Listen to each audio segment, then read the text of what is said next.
ఉప్మా అనగానే ఒక చిన్న చులకన స్వభావం. ఉప్మానా తింటారా అన్న ఫీలింగ్ అనమాట. ఫ్రెండ్స్, ఉప్మానే తినాలి, అది కూడా నైట్ టైం పెరుగుతో కలుపుకొని తినండి. మార్నింగ్ అంతా మీ డైజెషన్ వ్యవస్థని పూర్తిగా ఆరోగ్యపరుస్తుంది ఈ ఉప్మా పెరుగన్నం. మరి మీరు ట్రై చేస్తారు కదా, నేను ట్రై చేశాను. నిజంగానే చాలా హెల్త్ బెనిఫిట్స్ అండి.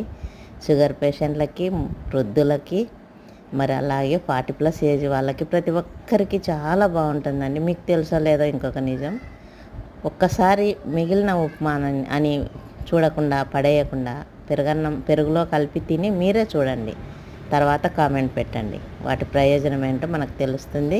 హెల్త్ బెనిఫిట్స్ కూడా కంప్లీట్గా మనకు అందుతాయి. మరి ఈ వీడియో మీకు అందరికీ నచ్చిందా? నాకు తెలిసిన ఈ వీడియోని మీ అందరికీ షేర్ చేస్తే మంచిదని నా ఫీలింగ్. Thank you.